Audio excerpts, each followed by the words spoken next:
वर्ष 1953 දී grand master mark ටයිමානෝ සහ ග්‍රෑන්ඩ් මාස්ටර් මිගුවෙල් නාජරොෆ් අතර කිංස් ඉන්දියන් ආරම්භක ක්‍රමය භාවිතා කරලා ක්‍රීඩා කරපු තරගයක් ගැන තමයි අද වීඩියෝ එකේදී මම සාකච්ඡා කරන්නේ.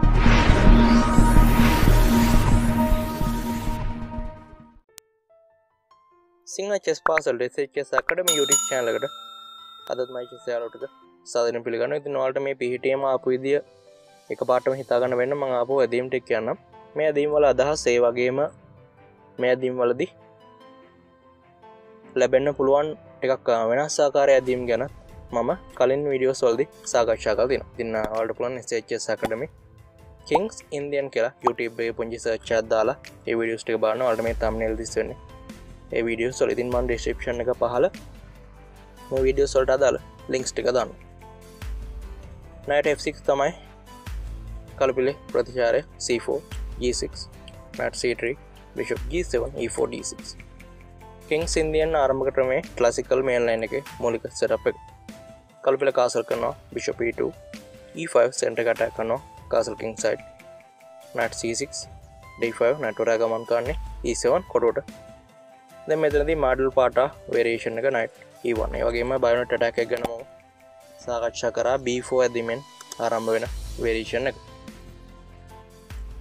ඉතින් මේකත් ඔයාලට පුළුවන් SHS Academy Kings Indian part 3 එහෙම නැත්නම් SHS Academy bayonet attack කියලා YouTube එකේ පොන්චි search එකක් දාන්න. එහෙම නැත්නම් description එක පහල මම links දානම්. ඒ links වලින් ඔයාලට මේ වීඩියෝ ටික බලන්න පුළුවන්. ඉතින් මම වීඩියෝස් ගොඩක් කරලා තිනවා Kings Indian ආරම්භක ක්‍රමය ගැන. ඒ වීඩියෝස් ටිකක් කොම් බලන්න. ඒතකොට ඔයාලට Kings Indian ආරම්භක ක්‍රමය පිළිබඳ ගොඩක් හොඳ අවබෝධයක් එක්ක සාර්ථකව මේ ආරම්භක ක්‍රමය ක්‍රීඩා කරන්න පුළුවන්. ඉතින් knight e1 ඇදීමත් එක්ක ආරම්භ වෙන model පාටා variation එකේදී කලපිලේ ප්‍රධානම ප්‍රතිචාරයක් කරනවා knight d7 ඇදීම.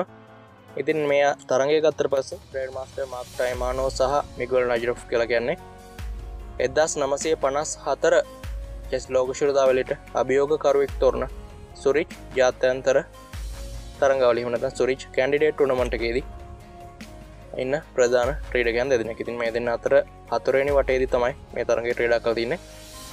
කොහොම හරි knight d7 ඇදීමට පස්සේ අපිට බලා ගන්න පුළුවන් සාමාන්‍ය setup එකක්. අපි මේ ගැන කලින් වීඩියෝස් වලදී සාකච්ඡා කරා.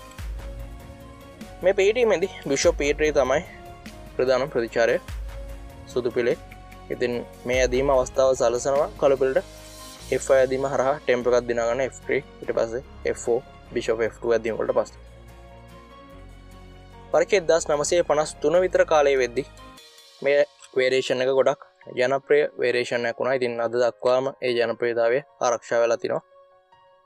ඉතින් ගොඩක් ශක්තිමත් විදියට කළු පිළ king side එකට attack කරනවා. ඒ වගේම සුදු පිළ queen side එකට attack කරනවා. හැබැයි සමහර අවස්ථාවලදී කළු පිළ පුංචි වැරද්දක් කරොත් එයාගේ attack එක සම්පූර්ණයෙන්ම නාස්ති වෙලා යනවා. ඒ වගේමයි සුදු පිළ පුංචි වැරද්දක් කරොත් සුදු පිළ රජතුමා checkmate g5 තමයි ප්‍රධාන ප්‍රතිචාරය.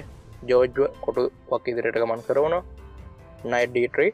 ඉතින් knight වරයාව center එකට අරන් එන එක අනිවාර්ය වෙනවා මේ PHTමේදී. මොකද නැත්නම් knight වරයා පළවෙනි රෑන්ක් එකේ හිටියොත් එයාට වැඩිපුර ක්‍රියාකාරීත්වයක් නැහැ. ඉතින් ඒකට අපි බලන්න ඕන නිතරම අපේ ඉත්තන්ගේ ක්‍රියාකාරීත්වය වැඩි කරා. knight f6 මේ ඇදීමේ අදහස් කිහිපයක් තියෙනවා. එකක් තමයි Kings Indian ආරම්භක ක්‍රමයේදී ගොඩක් වැදගත් වෙන ඉත්තෙක් වෙන c8 කොට වෙන bishop වරයාගේ ගමන් මාර්ගය විවෘත කරන්න. ඒ වගේමයි සමහර variations වලදී අපිට මේ knight වරයාව g4 කොටුවට ගමන් කරවලා යම් කිසි පිහිටීමක් ලබා ගන්න පුළුවන්. ඉතින් ඔන්න දැන් සුදු පිළ pawn break එකක් සිදු කරන්න හදන්නේ c5 ඇදීම හරහා. අපි මෙතන මේ pawn break එක ගැන එච්චරම හිතන්න knight g6 තමයි ක්‍රීඩා කරන්න. අපිට පුළුවන් තරම් ඉක්මනට අපේ ඉත්තෝ king side එකට අරන් එන්න ඕන. සාර්ථකව attack එකක් සිදු කරන්න නම්. ඉතින් ඔයාලත් ඔයාලා games වලදී attack එකක් සිදු කරනවා නම් ඉස්සෙල්ලාම develop කරලා ඉන්න හැම විටෙකම ඊට පස්සේ ඔයා attack එක කරන king side එකේද queen side එකේද කියලා තීරණය කළා. ඒ attack කරන පැත්තට ඔයාගේ ඉත්තන් අරගෙන යන්න. හැබැයි මතක තියාගන්න රජතුමාගේ ආරක්ෂාව ගැනත් තරමක් හිතන එක වැදගත් වෙනවා. ඉතින් මෙතනදී කළුපේ රජතුමා බැලුවොත් එයාට එච්චරම ප්‍රශ්නයක් නැහැ මේ PHTමේදී. හැබැයි සුදු පිළ රජතුමාට යම්කිසි ප්‍රශ්නයක් තියෙනවා. යම්කිසි attack එකක් තියෙනවා මොහොන දෙන්න. rook c1 තමයි සුදු පිළේ ප්‍රතිචාරය. මොකද දැන් c5 එක විවෘත වෙන්නේ නැහැ. එතකොට විවෘත ෆයිල් එකට රුක්කරයක් ගන්නවා කියන්නේ ඒ රුක්කරයට ඉහළ ක්‍රියාකාරීත්වය ලැබෙනවා. ඉතින් එතකොට රුක්කරයට හොඳ ස්පේස් එකක් තියෙනවා C ෆයිල් එකේ. ඉතින් ඒක ඉහළ ක්‍රියාකාරීත්වය ලැබෙන නිසා සුදු පිළට තරමක් වාසිදායක වෙනවා ඒ ඉත්ත ගත්තට පස්සේ. ඔක F7 තමයි කළු පිළට ප්‍රතිචාරය. මේ ඇදීමේ අදහස මම කිහිප වතාවක්ම දැන් වීඩියෝස් කිහිපයකම කිව්වා. ඉතින් පළවෙනි අදහස වෙන්නේ C7 කොටුවට පුංචි උපකාරයක් කරන එක. ඒ වගේම මේ රුක්කරට දැන් පුළුවන් අවශ්‍ය නම් H ෆයිල් එකට එහෙම නැත්නම් G ෆයිල් එකට ගමන් කරවලා ඇටැක් එකට සහභාගී වෙන්න. ඉතින් රුක් C2 ට්‍රේඩ් කරනවා සුදු පිළ. ඇත්තටම මේක අපිට සාර්ථක ඇදීමක් විදිහට සලකන්න බෑ. මොකද මෙතනදී රුක් C2 ඇදීමත් එක්ක සුදු පිළ උත්සාහ කරන දේ තමයි ඔයාලට පේනවා F1 කොටුවේ රුක්කරයක් එනවා සුදු පිළේ. මෙන්න මේ රුක්කරයව C ෆයිල් එකට අරගෙන ආවිලා ඩබල් රුක්ලා හදන්න තමයි මේ ඇදීම ට්‍රේඩ් කරන්නේ. ඒ වගේමයි මේ ඇදීමේදී රුක්කරයා ඉන්නේ නිකන් සුදු පිළ ඩිෆෙන්ඩ් කරන ඉතෙක් වගේ. ඉතින් මේ විදිහට සුදු පිළ ට්‍රේඩ් කරන්න ඕනේ නැහැ. queen side attack කරද්දි එයාට පුළුවන් තරම් ඉක්මනට queen side attack එක කරන තරමට යම් කිසි සාර්ථකත්වයක් ගන්න පුළුවන් නිසා. ඉතින් C ෆයිල් එකේ රුක්කර ඩබල් කරන එක තමයි මේ ඇදීමේ අදහස. ඒ වුණාට ඒක චර්ම සාර්ථක වෙන්නේ නැහැ. කොහොම හරි කළු පිළ ට්‍රේඩ් කරනවා bishop F8. ඉතින් F8 කොටුවට bishop වරව අරගෙන ඉන්නේ. මේ bishop වරයට දැන් යම් කිසි ක්‍රියාකාරීත්වයක් තියෙනවා D6 කොටුව වෙන pawn වරයා ආරක්ෂා කරන එකත් එක්ක. ඒ වගේමයි මේ pawn වර bishop වරයා දැන් පොඩ්ඩක් ක්‍රියාකාරී. හැබැයි G7 කොටුව ඉන්නකොට එච්චරම ක්‍රියාකාරී නැහැ. ඒ වගේමයි මෙතනදී bishop වරයා ක්‍රියාකාරීත්වයක් එක්ක නෙමෙයි මේ ඇදීම ට්‍රේඩ් කරන්නේ. D6 කොටුව ආරක්ෂා කරගන්න. මොකද දැන් pawn exchange සිදු වුණොත් මේ D6 කොටුවේදී මේ D6 කොටුවට එන pawn වරයා ගොඩක් දුර්වල pawn කෙනෙක් වෙන්න පුළුවන්. මොකද queen වරයට බෑ මේ pawn වරයා ආරක්ෂා කර ඉන්න. එයාට king side attack එකට සහභාගී වෙන්න තියෙන නිසා ඉතින් C කට D6 exchange එක සිදු වෙනවා. දැන් ඔයාලට පේනවා F8 කොටුවට bishop වරයා අරගෙන ආපු එකෙන් D6 කොටුවේ අපිට ආරක්ෂිත pawn කෙනෙක් හදාගන්න පුළුවන්. හැබැයි මේ pawn දුර්වලයි.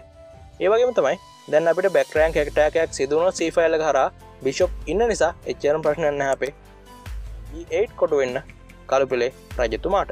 ඉතින් queen D2 තමයි සුදු පිළේ ප්‍රතිචාරය වෙන්නේ. මේ පිටීමේදී G4 ට්‍රේඩ් කරනවා මේ ගුවල නජ්ජොෆ්. ඉතින් දැන් ඔන්න ආරම්භ වෙනවා සුදු පිළේ රජතුමාට ඩිෆෙන්ඩ් කරන්න වෙන අවස්ථාව. ඔන්න දැන් king side attack එක සම්පූර්ණයෙන්ම ආරම්භ කළ ඉවරයි කළු පිළ. මෙතනදී ඔන්න ඩබල් රුක්ලා හදනවා C ෆයිල් එකේ. රුක් F7 නැදීම හරහා ඇත්තටම මේ අදහස දැන් වගේ මේ වගේ අවස්ථාවකදී ක්‍රියාත්මක කරන එක මම නම් හිතන්නේ එච්චරම සාර්ථක වේවි කියලා. මොකද දැන් කළු පිළ king side attack එක ගත්තට පස්සේ ගොඩක් ඉදිරියෙන් ඉන්නවා සුදු පිළේ queen side attack එකට වඩා. ඉතින් G3 ඇදීම තමයි මිගුවල් නයිට්‍රොෆ් ක්‍රීඩා කරන්නේ. F2 කොටුව ඉන්න bishop වරයාව attack කරනවා. ඉතින් F2 කොටුව ඉන්න bishop වරයාට G1 A7 diagonal එකේ කිසිම කොටුවකට ගමන් කරන්න බෑට. ඕන නම් E1 කොටුවට ගමන් කරන්න පුළුවන්. හැබැයි අනිත් කොටු ටික ගත්තට පස්සේ කළු පිළේ ඉන්න pawn වරු මේ අඳුරු පැහැති කොටුව පාලනය කළා. අඳුරු පැහැති කොටුව වල පාලනය අල්ලගෙන තිනවා කළු පිළේ. ඉතින් එතකොට අපිට බෑ කළු පිළ විදියට සුදු පිළ විදියට මේ bishop වරයාව E1 A7 විකරණයට ගමන් කරවන්න. ඉතින් එතකොට මේ bishop වරයා ගොඩක් දුර්වල ඉත්තෙක් මේ පිහිටීමේදී. එතකොට අපිට ඉතුරු වෙන ඇදීම වෙන්නේ H cut G3 ඇදීම. ඒ වගේම සමහර අය මෙතනදී හිතනවා H3 ඇදීම ට්‍රේඩ් කරලා පිහිටීම අවහිර කරාට පස්සේ අපිට ජයග්‍රහණයකට සුදු පිළ විදියට queen side attack එක එල්ල කරලා ට්‍රේඩ් කරන්න පුළුවන් කියලා. හැබැයි මේ ඇදීම ට්‍රේඩ් කරපු තරම් එකකුත් තියෙනවා මම ගාව. කොහොම හරි මේ ඇදීම වැරදි වෙන්නේ සරලවම ඕනම කෙනෙක් දන්නවා මේ pawn වලට bishop ගන්න පුළුවන්. එතකොට අපිට බෑ H3 ඇදීම ට්‍රේඩ් කරන්න. ඒ කියන්නේ අපිට පිහිටීම වහන්න අවස්ථාවක් නැහැ මේ F2 bishop වරයා නිසා. ඉතින් H cut G3 තමයි ට්‍රේඩ් කරන්න ඕනේ. ඊට පස්සේ F cut G3 ට්‍රේඩ් කරනවා. දැන් ඔන්න bishop වරයා ගන්නවා මේ pawn වලට. එහෙම නැත්නම් E1 කොටුවට ගමන් කරවන්න පුළුවන්. හැබැයි ඊට පස්සේ knight H5 වගේ ඇදීමකට පස්සේ කළු පිළට තමන්ගේ attack එක සාර්ථකව සිදු කරගන්න පුළුවන්. ඉතින් මේ හේතුව නිසා bishop cut G3 ඇදීම තමයි සුදු පිළ ක්‍රීඩා කරන්නේ.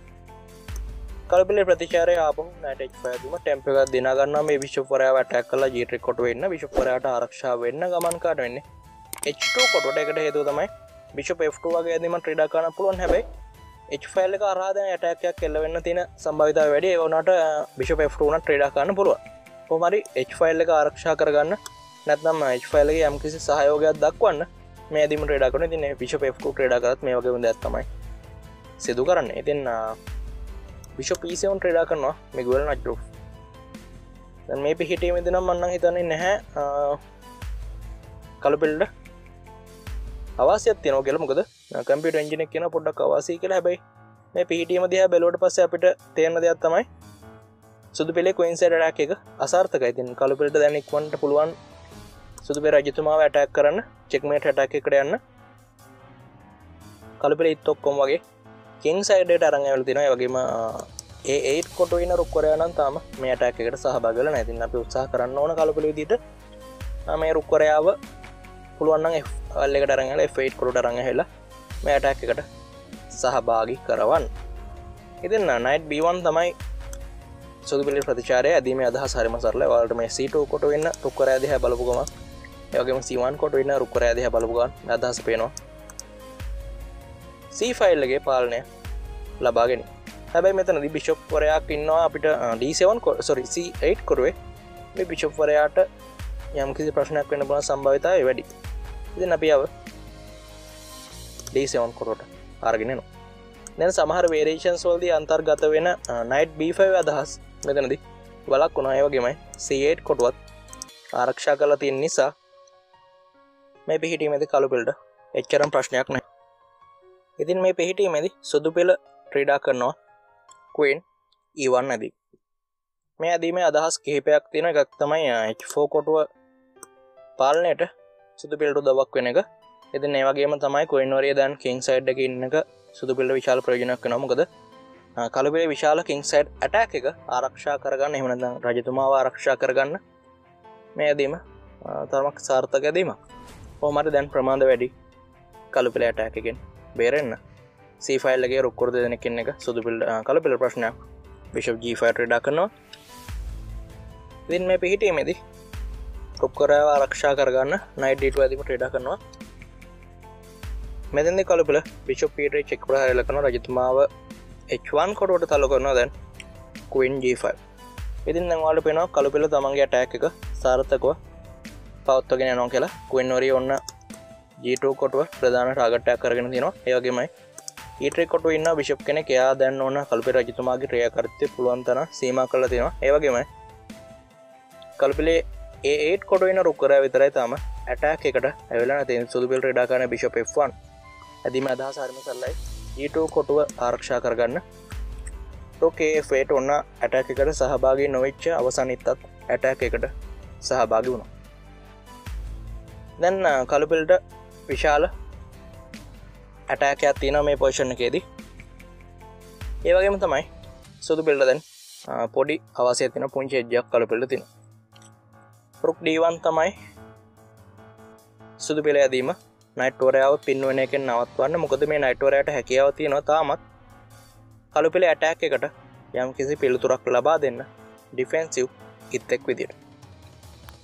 ඉතින් ඔයාලට YouTube එකේදී SHS Academy pin කියලා පුංචි search එකක් දාලා මම මේ ඔයාලට දැන් ඉදිස් වෙන thumbnail එකෙන් තියෙන SHS Academy pin කියන වීඩියෝ එක, එහෙම නැත්නම් pin කියන chess tactic එක ගැන සිදු කරපු වීඩියෝ එක බලන්න පුළුවන්. ඉතින් ඔයාලා මේ වීඩියෝ බලන්න නැත්නම් අනිවාර්යෙන් බලන්න.